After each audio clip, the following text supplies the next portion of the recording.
So guys, just like the title says, I was able to purchase $1 million of rental real estate in the short-term rental space within the course of about 90 days. So 3 months from about June 1st to September 1st. Me and my business partners were able to lock down $1 million of residential real estate that we rent on a short-term basis, so like Airbnb, VRBO, in the Gatlinburg area. And to put this all into perspective, because there's a lot of times where you see these things and you're like, what, are these people rich? Do these people have very high paying jobs? Did they get their money from inheritance? The answer is no to all of those. I have a business partner that I invest in real estate with, and it's me and it's my father and my wife. It's basically a family affair, and we buy and rent residential real estate. We started off in the long-term space, and we have just recently moved into the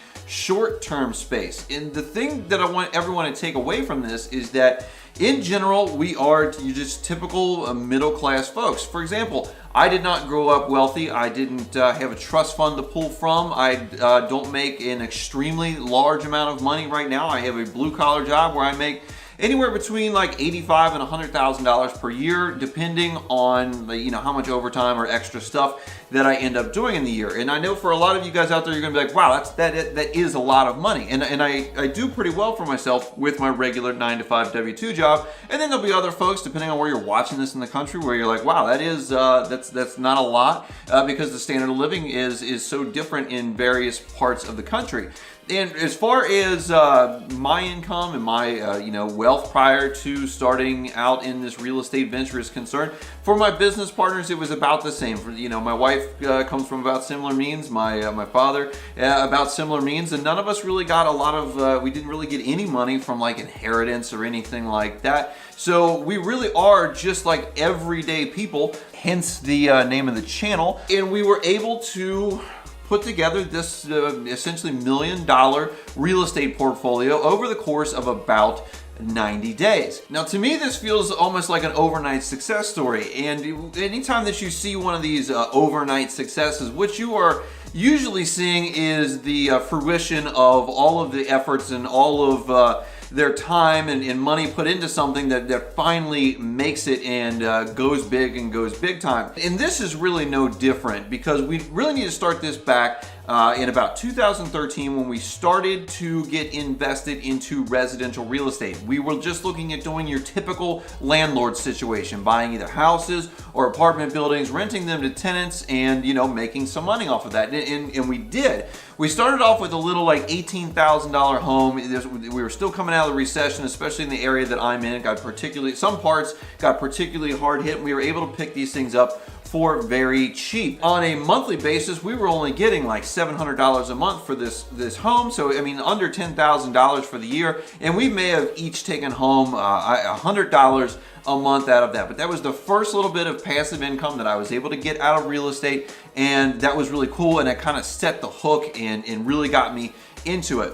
Now, we had purchased another building, and we had sold some buildings, and we kind of just moved up the property ladder. And I have a bunch of videos that I'll put a playlist up that explains each of these more in detail.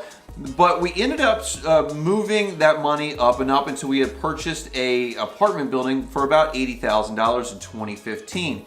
Now, we were able to sit on this building for about 5.5, 6 years, and with the rise of housing prices, the rise of just the median home price in the United States, we were able to sell that building for about $200,000 and have a nice little nest egg for us to go look at buying some short-term vacation rentals, because we were more interested in having a more fun asset, to be honest, because your regular residential rentals aren't terribly fun to deal with and to use. So we were looking for a vacation market. We really liked the Gatlinburg market because we were very familiar from vacationing there, and we had just read about the very high levels of cash flow that you can get out of the Gatlinburg market. So we started to do our research into the Gatlinburg market, and we identified several buildings to bid on. What we were able to do was get under contract on a 2-bedroom, 2-bath cabin in just outside of Gatlinburg City itself, and it was $525,000. Now we were able to close on that and get that under our ownership by using a 10% down second home loan. And what this allows you to do is purchase another home for yourself using only 10% down and getting very favorable interest rates with it versus having to do an investment loan of 15 to 20% or 30% down if you're using commercial financing. And it comes with very great interest rates. For example, the interest rate on this 10% down loan was like 3.125, which was obviously about half a percentage point higher than a owner-occupied primary residence. But looking at that from investment rates of like 4.25, 4.5, you get a lot better rate. And when you're financing $400,000 plus, that ends up being a lot of money. And so not only was this a beautiful cabin and a fun place to visit if we wanted to, which we are obligated to do about 2 weeks a year to satisfy the terms of the loan. And that's no problem. I have no problem going to a vacation home in Gatlinburg 2 weeks a year. It's not a big deal for us. But the bigger part is the income. Now we had planned on getting about $5,000 a month out of this gross out of this investment, and with our base expenses of about $3,000 per month, we were able to then be able to take out about $750 a piece with our 15% of gross revenue split between each of us, actually 15% each, 30% altogether, and that would leave about $500 in the pot for unexpected things to come up, reinvestment, whatever. But we found that this was getting upwards of 10, 11,000, and we think that we can do even better than that in the peak months of May, June, July, and October in the Smoky Mountains market.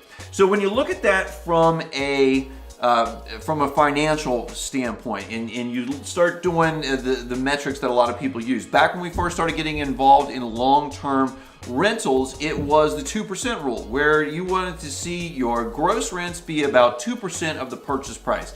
And as home prices went up over time, that became harder and harder to get, so people kind of just railed it back to they're like, 1% is okay. And then people were like, 1% is kind of hard to get now, so we're getting back at like 0.8 and such.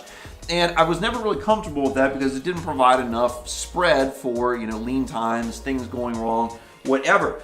But when you look at $5,000 to $10,000 gross rental income on a $500,000 cabin, you're looking at 1 to 2% of the purchase price as your gross rent per month. And now when you compare that to the stock market as well, where if you buy a total market fund, you're looking at about a 10% on average return historically. We are getting between 12 and 24% return based on just the purchase price alone. So right there, we are already killing the stock market, and we're not even taking into account things like appreciation, note pay down by the people that are staying there and paying us, depreciation and other tax benefits. We're not even going to discuss how that factors into it, but we are already at least doubling our historic stock returns just based on the percentage gain on the value alone. Now, when you look at this from a cash on cash return, so that would be how much money you make versus how much money you had to put into it, because remember, we're using leverage and other people's money to cover the notes, to cover the purchase price in this by taking on a mortgage. We have about approximately $60,000 into this deal for 10% down on a $525,000 loan, which is about $52,500 down plus fees plus putting money into the property for fixing stuff up that we wanted to change and decor and all those things. So you can just say right around $60,000, maybe $70,000, but 60 is pretty good. And when you look at that on a cash return per month, we are looking at an 8 to almost 17% cash on cash per month.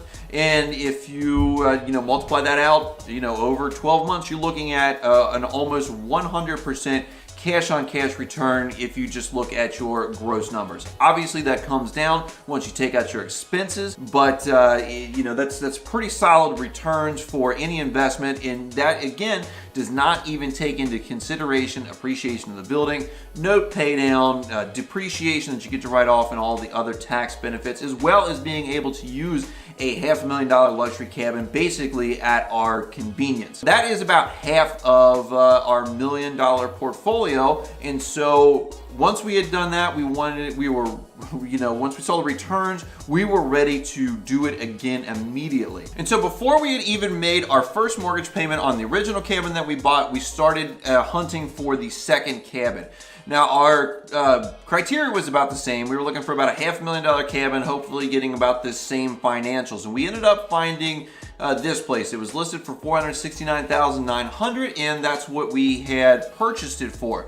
Now we used a 15% down investment loan for this one, and that might sound kind of foreign to a lot of folks, but you can do a 15% conventional conforming investment loan that just carries a slightly higher interest rate than your typical like owner-occupied or second home loan. So what we got was a 15% loan for 4.375%, and for our gross to purchase price numbers, we're still well within that about 1 to 2% range. And then when you look at if you're going to be able to gross $5,000 to $10,000 a month in gross rents, being that we had to put down 15%, so we're looking at around $75,000 plus probably another 15 or so. We're up around $90,000, so that does push down our cash on cash return from the 8 to 17% that we had on the initial one, but still just absolutely killing nearly any other investment that I can think of that is legal to do before expenses are concerned. And the expenses on this are right around the same amount as